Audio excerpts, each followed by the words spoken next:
안녕하세요. IM 경매입니다. 오늘도 역시 일반적인 경매 물건이 아닌 실제 수익이 날 수 있는 물건에 대해 소개해 드리겠습니다. 요새 사람들이 전세에 대한 공포심이 가득하세요. 저는 전세를 추천하지 않는데요. 전세는 우리나라에만 있는 제도예요. 제가 왜 전세를 추천하지 않는지 설명해 드릴게요. 예를 들어 전세 10억짜리 아파트를 계약했습니다. 그리고 계약갱신 청구권을 사용해서 4년을 살았고 4년 뒤에 계약이 만료돼서 전세 보증금을 돌려받았다고 가정해 볼게요. 전세를 사시는 분들은 이렇게 생각하실 거예요. 아, 4년을 공짜로 살았구나 라고요. 이건 절대 잘못된 생각입니다. 24년 우리나라 소비자 물가가 2.3% 정도 상승했다고 합니다. 그럼 2.3%에 4년을 대입해 볼게요. 그럼 9.2%입니다. 그걸 다시 내 보증금에 대입을 해볼게요. 내 보증금 10억에 4년. 그러면 9.2%를 계산하면 9,200만 원입니다. 이 금액을 계산하면 약 200만 원씩 월세를 내고 사는 겁니다. 10억이라는 돈이 묶이면서요. 보증금 10억에서 월 200만 원씩 차감이 되는 겁니다. 전세는 절대 내 보증금 손실이 없는 게 아니에요. 저희 구독자분들은 이 내용을 꼭 아셨으면 좋겠습니다. 다시 사건으로 돌아가서요. 우선 결론부터 말씀드리면 이 사건은 확정일자를 안 받은 선순위 임차인이 집주인이 보증금을 돌려주지 않아 집주인에게 보증금 반환 청구 해소를 제기한 후 강제 경매를 신청한 사건입니다. 우선 변제권이 있는 줄 알았는데 문제가 생긴 특수물건 사건입니다. 영상 끝까지 시청해 주시면 저희 IM경매 수익화 클래스에서 유료로 들을 수 있는 실제 수익을 낼 수 있는 수익화 물건에 대해 알려드리겠습니다. 자, 오늘도 기대해 주세요.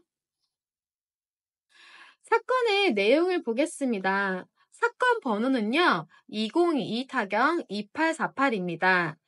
소재지는 경기도 남양주시 덕소에 위치한 아파트입니다. 덕소는 서울과 아주 근접해 있고 한강뷰의 아파트들이 많아서 요즘 아주 많이들 선호하고 있는 지역이죠. 대지는 10.89평이고 건물은 17.58평입니다. 입찰 진행 내용을 보겠습니다. 1차 감정가는 3억 9,600만 원입니다. 두 번 유찰이 되고 3차 때 16명이 응찰하여 2차 가격인 2억 7,700만 원이 훨씬 넘는 금액인 3억 2,888만 원에 낙찰이 됐습니다. 전차보다 5천만 원 이상을 쓴 거죠. 왜 이렇게 유찰이 됐다가 높게 낙찰이 됐는지 제가 조금 뒤에 설명드리겠습니다. 매각 물건 현황을 보겠습니다. 이 아파트의 사용 승인일은 1996년도입니다. 약 30년가량 된 구축 아파트죠. 위치와 주변 환경은 아주 좋습니다. 이제 이 사건의 문제인 임차인 현황을 보겠습니다. 여기 임차인 현황을 보면은요, 경매를 조금 배우신 분들은 아마 약간 이상함을 느끼셨을 거예요. 보통 임차인이 대항력을 취득하기 위해서는 점유와 전입신고를 해야 합니다. 그리고 임차 보증금에 대해서 우선 변제권을 취득하려면 계약서에 확정 일자를 받아야 합니다. 그래야 대항력과 우선 변제권을 모두 취득하게 됩니다. 앞에서 말씀드렸듯이 이번 사건의 임차인 김모 씨는 점유와 전입 신고만 하고 확정 일자를 받지 않았습니다. 즉, 대항력만 갖추고 우선 변제권은 없는 것이죠. 이 상태에서 김모 씨는 집주인에게 보증금을 받지 못하고 집주인에게 보증금 반환 청구소를 제기하여 판결을 받아 강제 경매를 신청한 것입니다. 그래서 이렇게 여기 낙찰자가 임차인의 보증금을 인수한다라고 기재가 되어 있는 것입니다. 자, 그럼 우선 변제권이 없는 임차인이 강제 경매를 신청했을 때 과연 이 임차인은 보증금을 배당받을 수 있을까요? 그리고 낙찰자가 이 물건을 낙찰을 받으면 인수해야 되는 문제는 없을까요? 또 우산 변제권이 있다고 해도 우산 변제권의 효력이 발생한 날짜가 과연 언제일까요? 지금부터 같이 이 물건에 대한 문제점과 낙찰자 입장의 해결책에 대해서 한번 알아보겠습니다.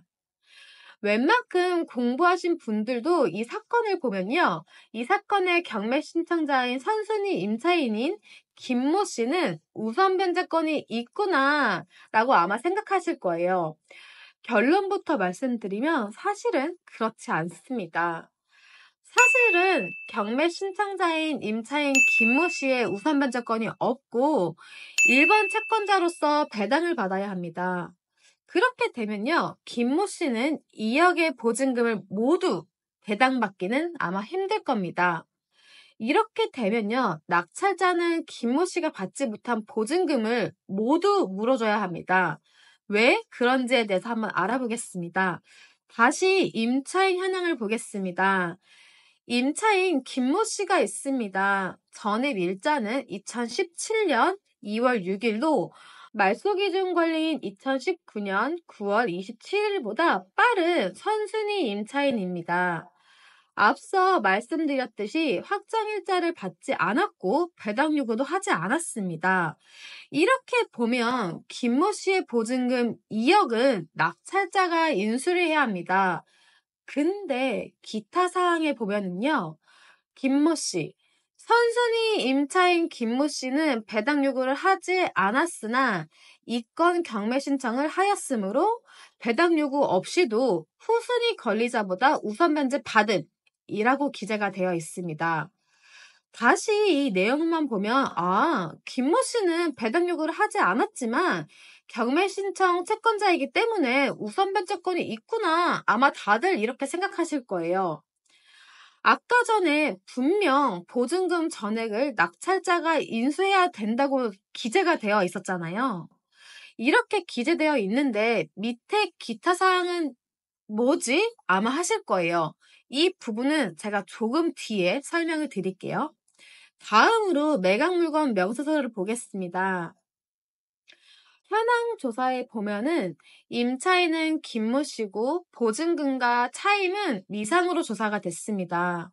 그리고 비고란에 보면 여기 힌트가 있죠.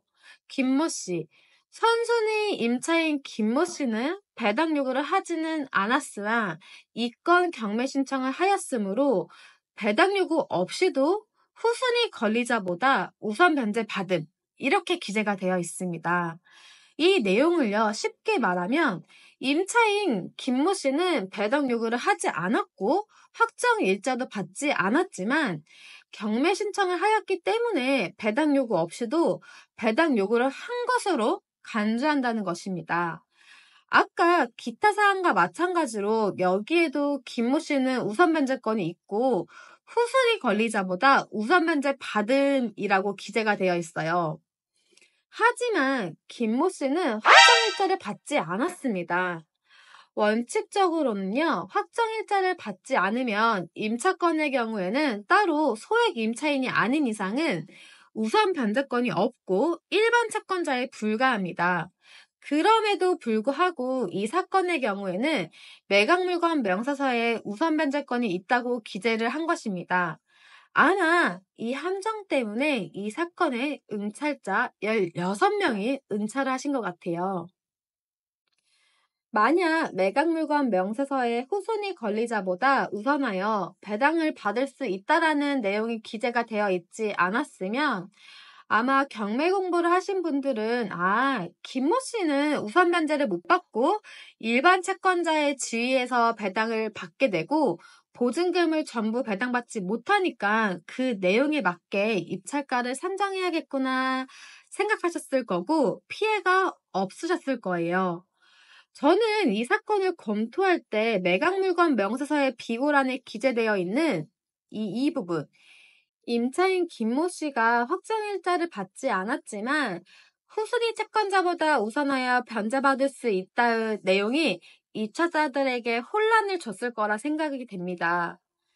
이 사건의 선순위 임차인이자 경매 신청 채권자인 김모 씨는 비록 확정일자를 받지 않았지만 집주인에게 보증금 반환 청구 해소를 제기를 하여 판결을 받아서 강제 경매를 신청했기 때문에 집행법원에서는 김모 씨가 다른 채권자들보다 우선하여 배당을 받을 수 있다라고 매각물건 명세서에 기재를 한 것입니다. 이렇게만 보면 웬만한 경매 고수분들도 김모 씨는 우선 변제권이 있으니 후순위 권리자들보다 보증금을 우선하여 다 받아가겠구나라고 아마 함정에 빠지실 수 있습니다. 그 함정에 대한 포인트를 말씀드릴게요. 여기 집중해 주셔야 합니다. 그럼 매각물건 명세서에 우선 변제권이 있다고 했지만 그 우선 변제권이 발생한 기준이 되는 날짜가 과연 언제일까요? 이게 아주 중요한 포인트입니다. 그렇다면 김모 씨가 우선 변제권을 취득한 날짜는 언제일까요? 그 날짜가 보증금 반환 청구 해소를 제기한 날짜인지 아니면 승소 후 판결 확정을 받은 날짜인지 아니면 경매 개시 결정 등기가 된 날인지 과연 언제일까요? 제가 답을 말씀드릴게요.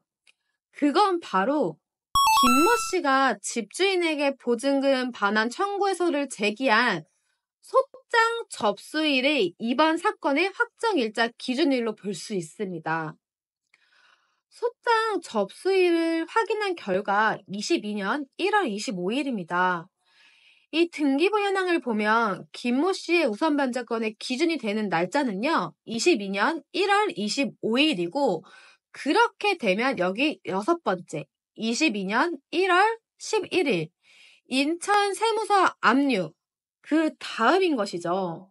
그렇다면 김모 씨보다 우선하여 받아갈 채권 금액들은 확인된 것만으로 약 2억이 넘습니다.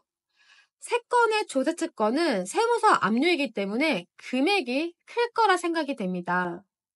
대략 배당을 해보면 낙찰자는 3억 3천만 원 가량 낙찰을 받았고 1순위로 강모 씨가 8천만 원의 배당을 받고 그 다음은 인천광역시 부평구 세무소에서 배당을 받고 또 그 다음 세 번째로는 강모 씨가 1억 2천만 원의 배당을 받습니다.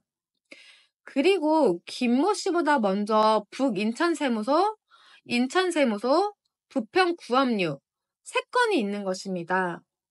조세 채권의 금액은 입찰자가 알 수 없지만 매우 클 거라 예상이 됩니다.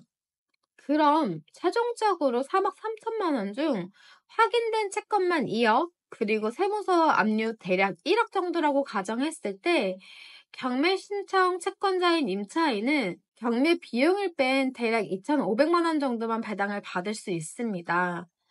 낙찰자는 낙찰 대금 3억 3천만 원 외에 1억 7,500만 원 정도를 인수해야 하는 상황이 된 것입니다. 즉, 팡모 씨는 김모 씨에게 1억 7,500만 원을 물어줘야 되는 것입니다. 그렇게 되면 최고가 매수인 팡 씨는 이 아파트를 5억 800만 원을 주고 사게 된 것입니다. 팡 씨는 아마 중국분인 걸로 추정이 됩니다. 많은 분들이 이 임차권 문제의 경매는 아주 쉽다고 생각을 하세요. 근데 실제 제일 많이 사고가 나는 물건이 이 임차권 관련 경매입니다. 저희 IN 경매 식구들은 오늘 영상으로 이런 함정에 빠지지 않길 바라겠습니다. 오늘 사건 같은 경우는 웬만한 고수분들도 함정에 빠질 수 있다고 생각이 듭니다. 저희 IN 경매에서는 이렇게 일반적인 사건이 아닌 여러분들이 쉽게 함정에 빠질 수 있는 물건들에 대해 많이 알려드리려고 합니다. 경매 투자를 한 건만 잘해도 로또에 버금가는 수익률을 올릴 수 있습니다. 저희 IN 경매 구독과 좋아요, 알림 설정을 해주시면 저희가 받은 로또급 수익률, 물건들에 대한 문제점과 해결 방법에 대해 알려드리겠습니다. 저희는 다음 영상에서 찾아뵙겠습니다. 감사합니다.